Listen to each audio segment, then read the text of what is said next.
Stunning come-from-behind victory to upset defending champion and first seed Roger Federer in the quarter-final of the Wimbledon Championships at the All England Tennis Club in London.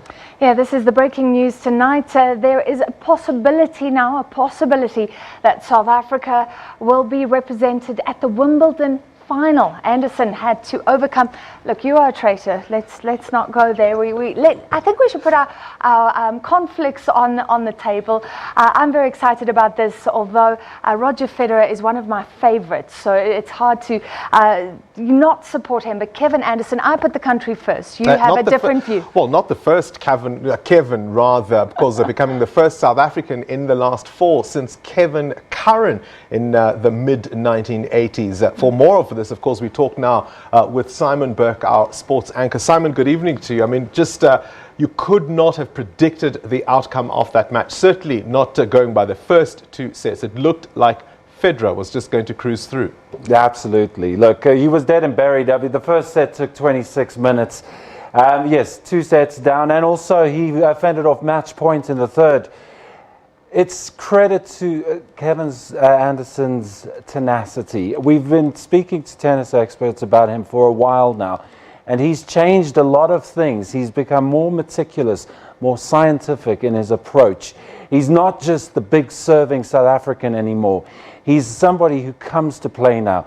And our resident tennis expert, who we speak to often on the show, Bruce Davidson, said yesterday that a lot of the top 10 in the men's draw, they don't like to play Kevin Anderson.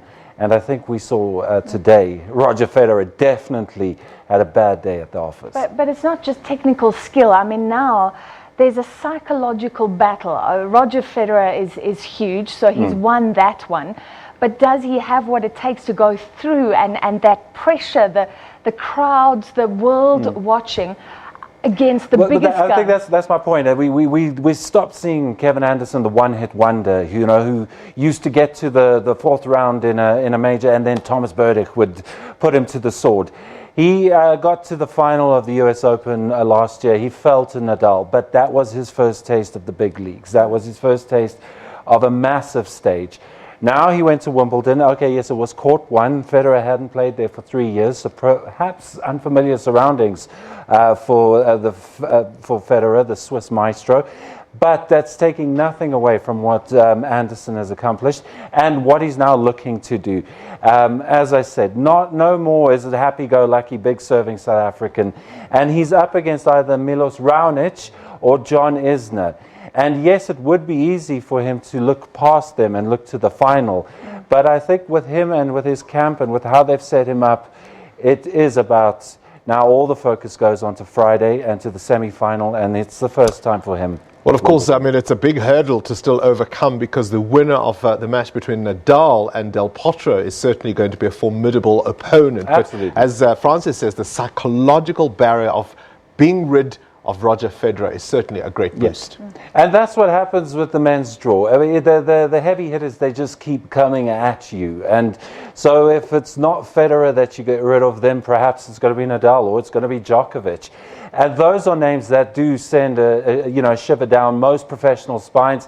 But I think from what we've seen from Kevin Anderson of late, over the past couple of years, he's managed to get over this. And let's not underestimate or understate this triumph for just Kevin Anderson, because it's going to be semi-finals all around for South Africans. Raven Klaasen and his New Zealand doubles partner, Michael Venus, they were into the semi-finals at Wimbledon. So for years and years of underachieving, suddenly it's all coming good. But it's not just overnight.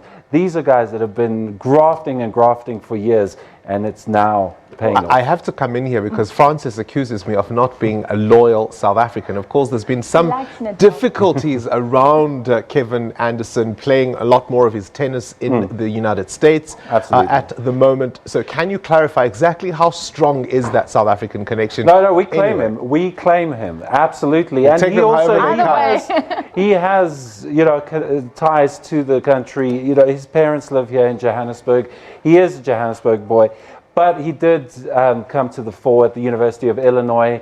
That's where he honed his craft. That's where he became the professional. And I think in order to be a playing professional on the circuits, you have to kind of tread a fine line between... But he doesn't play Davis Cup for South Africa, does he? He doesn't play Davis Cup, but that is more about expense and logistics, and it might change now because he's now rocketed up and he's now becoming way more able to do what he wants to do and call the shots.